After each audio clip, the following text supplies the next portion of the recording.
අයිබෝවන් travel එන්නයි YouTube නාලිකාවට ඔබ සියලු දෙන ආදරයෙන් පිළිගන්න. අද දවස ආදරණීය දවසක්.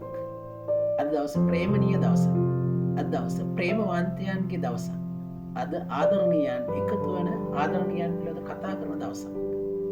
ඒක තමයි අද පෙබරවාරි 14 වෙනිදා වැලන්ටයින් ඩේ නැත්නම් ආදරවන්තයන්ගේ දිනේ නැත්නම් ප්‍රේමවන්තයන්ගේ දිනය බවට අපි වැඩි දෙනෙක් මේ පිළිබඳ කතා කරන දවසක්. එතකොට ඔබ අපි කිසියම් කාලයක ආදරණීය ප්‍රේමවන්තයන් ලෙස ආදරණීයවන්තයන් ලෙස ඉන්න ඇති. ඒ වගේම තවදුරටත් මිනිසයා කියන්නේ ආදරය හා බැඳුණු මානව කොට්ටාසයක්. සතුන් තුල ආදරේ තියෙනවා. හැබැයි ඊට වඩා බුද්ධිමත් මිනිස්සු වශයෙන් අපි ආදරණීය බව, ආදරණීය බැඳීම මරණ තුරාවට තියෙනවා වගේම සමහර කාලවලදී ඒවා අඩු වැඩි වශයෙන් ප්‍රදර්ශනය වෙනවා. ඒවා සමහර කාලවලදී සමහර කතන්දරත් එක්ක ඒවා වෙනස් වෙන අවස්ථා තියෙනවා. ඒ කෙසේ නමුත් මේ ආදරවන්තයන්ගේ දිනේ පිළිබඳ, දිනේ තියෙන වටිනාකම පිළිබඳ, ඒකේ තියෙන ආරම්භය පිළිබඳ පොඩි අදහසක් ඔබට ඉදිරිපත් කරන්න තමයි අද මම සූදානම් වෙන්නේ. එතකොට මේ ආදරවන්තයන්ගේ දිනේ පෙබරවාරි 14 වෙන්නේ දැනට අවුරුදු ගානකට පෙර. ඒ කියන්නේ ක්‍රිස්තු පූර්ව 3 වන සියවසේ රෝම අධිරාජ්‍යයේව සිටි දෙවන ක්ලෝඩියස් රජතුමාගේ රාජ්‍ය කාලයත් එක්ක තමයි සම්බන්ධ වෙන්නේ මේ ආදරණීය නැත්නම් ප්‍රේමණීයන්ගේ දිනය හි පසුබිම සැකසෙන්නේ. මේ රෝමයේ සිටිය දෙවන ක්ලෝඩියස් රජු තමන්ට අවශ්‍ය සේනාව නැත්නම් හමුදාවට තරුණයන් බඳවා ගන්නවා. හැබැයි නීතියක් තියෙනවා. තරුණයන්ට ප්‍රේමණීය බැඳීම්, ආදරණීය බැඳීම්, පෙම්වතියන් සමග ගනුදෙනු කරන්න, එවැනි ඇසුරක් පවත්වා ගන්න දෙවන ක්ලෝඩියස් අවස්ථාව ලබා දෙන්නේ එක දැඩි නීතියක් බවට පත් වෙනවා.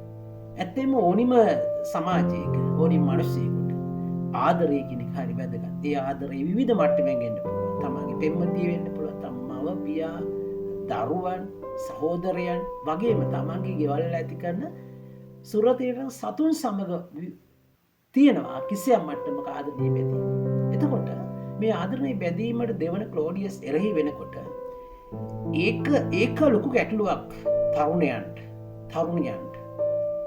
ඒ කියන්නේ අපි දන්නවා හමුදාවක සේවය කරනකොට ඒක හමුදාමේ වශයෙන් ඒ යුද්ධමය ශක්තිය ලබා ගැනීමේ ජව සම්පන්න කණ්ඩායම තමයි තරුණයෝ. හැබැයි තරුණයා කියන්නේ මානවයෙක්, මිනිස්සෙක්, හැඟීම් දැනීම් දන්න පුද්ගලයෙක්. ඒ නිසා එයාට තමන්ට පෙම්වතියක් සිටීම අපි වර්තමානයේ ගැලුවොත් පෙම්වතියක් කියන්නේ සාමාන්‍ය දෙයක්.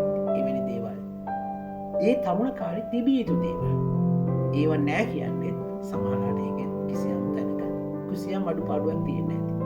එතකොට මේ දෙවනි ක්ලෝඩියස් අධිරාජ්‍ය තමන්ගේ හමුදාවට මේ හමුදාවේ අයට ප්‍රේම සම්බන්ධය ඇති කරගන්න විවාහ වෙන්න අවස්ථාව නොලැබීම නිසාම ඒ වනකොට ඒ වකවානුවේම වැලන්ටයින් කියන පුද්ගලයා ඉදිරිපත් වෙනවා මේ හමුදාවට සම්බන්ධ සෝදානුවන්ගේ ප්‍රේම සම්බන්ධතා තුළින් විවාහ කටයුතු සිදු කරන්නේ. මේක දේශ විරෝධී නැත්නම් ඒ වෙනකොට රාජ්‍ය විරෝධී කාර්යයක් බවට අනිවාර්යයෙන්ම පත් වෙලා තිබුණා. ඒ නිසා මොකද කරන්නේ? දෙවන ක්ලෝඩියස් රජතුමා අර වැලන්ටයින්ව අත්අඩංගුවට ගන්නවා. සිරබාරයට එක් කරනවා.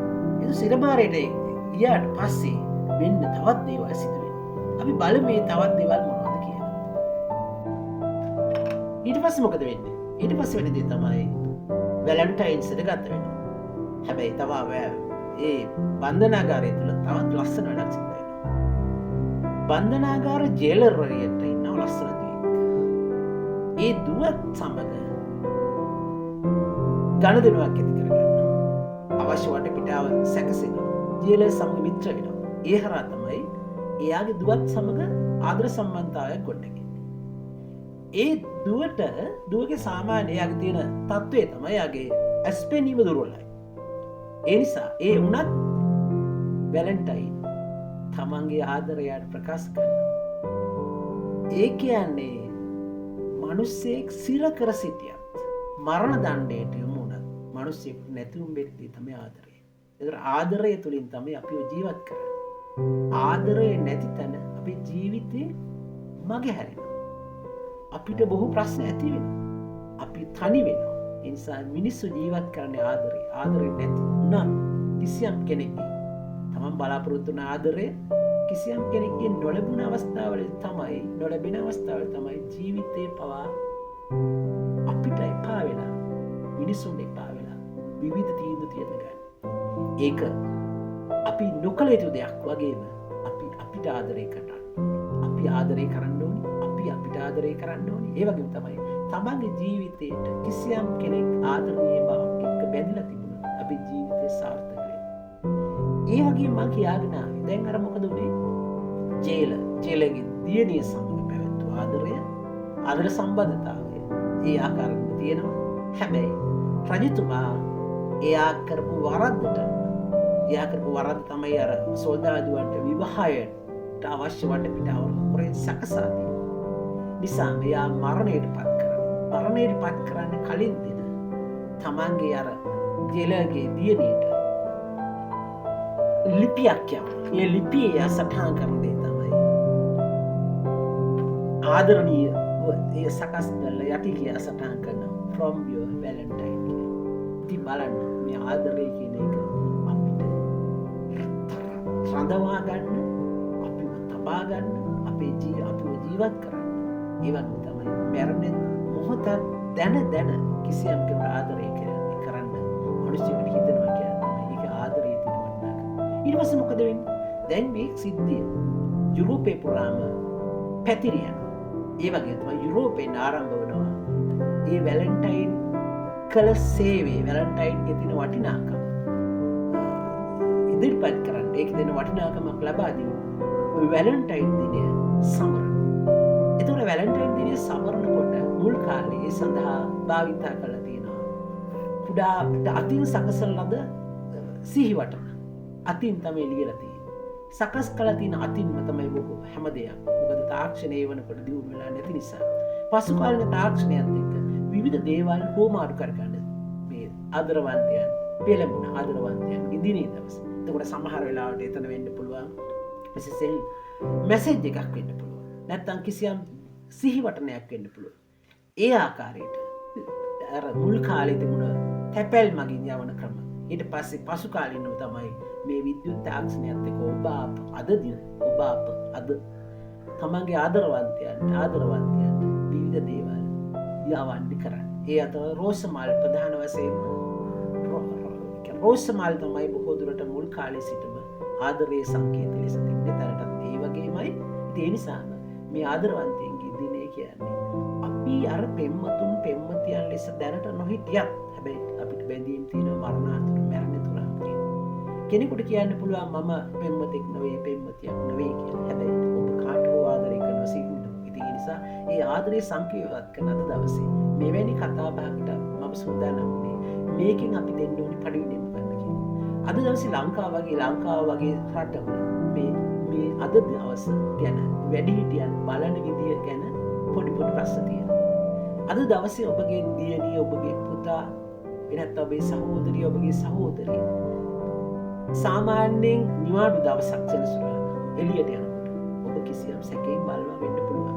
හැබැයි ඒකට හේතු තියෙනවා. ඒ කියන්නේ ලංකාව මේ ආදරවන්තයන්ගේ දිනයදී සිදු කරන්නා වූ සිදු කිරීලා තියෙන අතීත ක්‍රියාවන් එක බලනකොට මේක යොදා ගන්න හොඳ දේ සඳහා නෙවෙයි තමන්ගේ ආත්මාර්ථකාමී හැඟීම් ප්‍රකාශ කිරීමට ආත්මාර්ථකාමී දේවල් බලෙන් හෝ ලබා ගැනීමේ කාර්යයක් ලෙස තමයි වර්තමානයේදී ලංකාව වගේ රටවල මේ දේවල් සිද්ධ වෙන්නේ.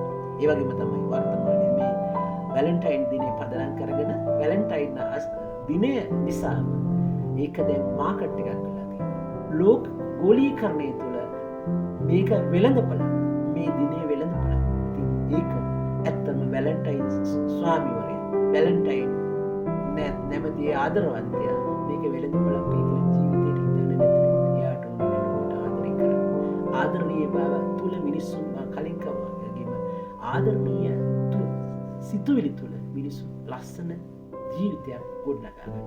ඒ නිසාම මම නැවතත් ඔබ සියලු දෙනාගෙන් ඉල්ලා සිටිනවා මේ ආදරවන්තයන්ගේ දිනය තුළ තමන්ගේ ආදරණීයන් සමග කතා කරන්න, එකතු වෙන්න, එළියට යන්න, එකට කෑම කාලා වාඩි වෙන්න, ආදරණීය තිපුල් නැත්නම් ආදරණීය වදන් දොඩන්න. හැබැයි ඒ ආදරණීයවන්තය අද දවසේ ඔබට තියෙන වගකීම තමයි මේ ආදරවන්තයන්ගේ දිනය අයුතු ලෙස භාවිතා කරන්න නැතුව ඔබට, රටට, පවුලට, තමන්ට වැඩදායි ලෙස මේ භාවිතා කරන්න. ඔබගේ ආදරණීය බව තුළ ආදරණීයන් සමග එකතු වීම තුළ ඔබගේ ජීවිතය තවත් ලස්සන කරන්න. ඒ ආදරවන්තයා ඔබට පෙනෙන එක්කෙනෙක් වෙන්න පුළුවන්, නොපෙනෙන එක්කෙනෙක් වෙන්න පුළුවන්.